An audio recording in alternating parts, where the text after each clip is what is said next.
In the 1800s, from the deserts of New Mexico,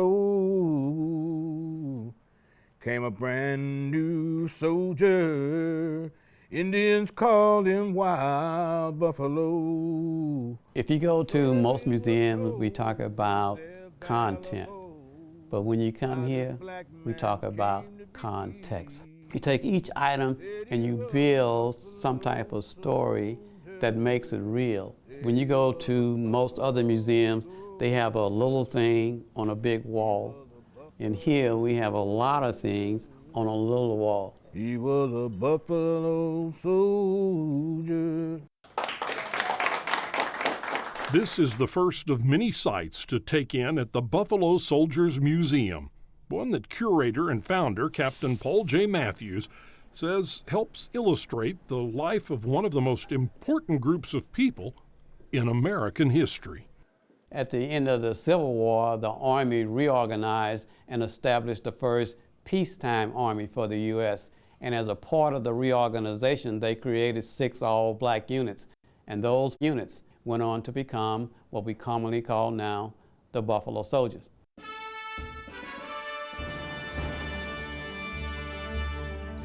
The number one question that I get is, how did the Buffalo Soldiers get their name? And it came from the Cheyenne warriors. They saw 2 things in the soldiers that they saw in the buffalo. It was their naturally curly hair and their ferocious fighting spirit. The Buffalo Soldiers built camps, forts, and railroads. They charted the land and chased down outlaws, and even tested bikes for the Army as an alternative to horses. They became an important part of the Western movement and represented a shift in opportunities available to African Americans that they had never been given before. The Emancipation Proclamation. What's so interesting about this particular document is that it did what? It led to freedom of the slaves. If you were black in America prior to the Civil War, you were basically doing 4 things: picking cotton, cutting sugar cane, working tobacco fields, working in rice paddies. Guess what you were doing after the Civil War?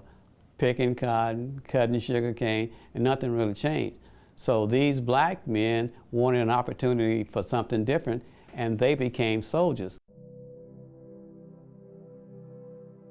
I can remember as a little kid growing up in the southern United States, water fountains that still said white only, restrooms that said men, women, colored.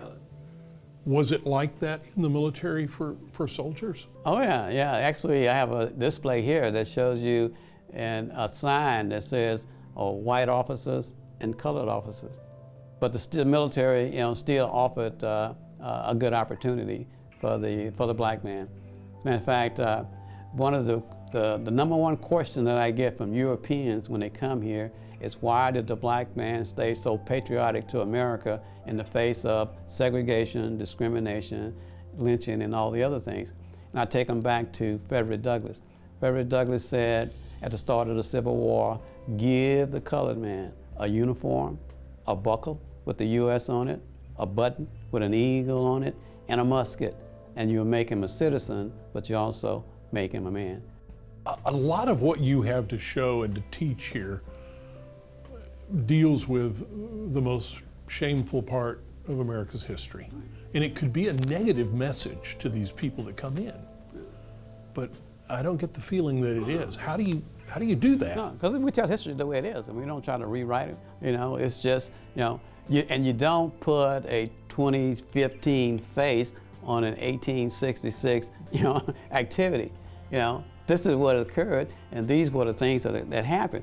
And It goes back to our mission here, is basically to preserve, promote, and perpetuate the honor and legacy of the brave men and women who fought, bled, and died in defense of America. And we want the world to know that.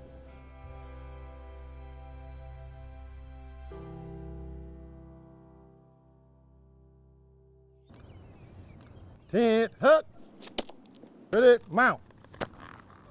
What kind of things do you hear from the people who come here and tour this place? The most word is wow. Oh, they did what? And they did it in segregated units. And I'm proud of that.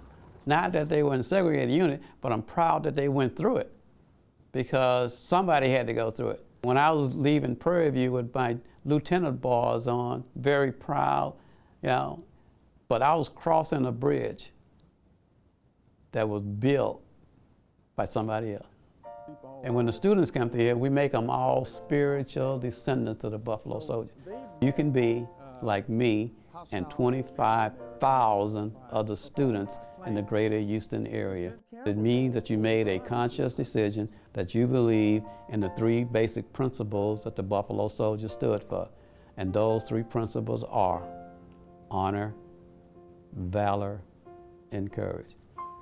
So I invite you to repeat after me. I believe in honor, valor, courage. Give yourself a hand. Welcome to the ranks of the Buffalo Soldiers. 25,001. 25,001. Spend a day at the Buffalo Soldiers Museum, and history will come charging forward. The ever-growing collection shines a light on our darker past and reflects the honor, courage, and valor shown by so many brave Americans. It was their desire to create a more perfect union when no one asked them to or even expected it, that Captain Paul Matthews says we can all learn from. Buffalo Soldier. All right, follow me. You know, when I go out to the schools, I always end my presentation with a poem entitled God's Minute. And the poem simply says, I have only just a minute, only 60 seconds in it. Forced upon me, didn't seek it, didn't choose it, but it's up to me to use it. I must suffer if I lose it, give account if I abuse it. Just a tiny little minute, but eternity is in it. Simple but profound. And my charge to students or anybody else that come in here is, what do you plan to do with your minute? Amen. Amen.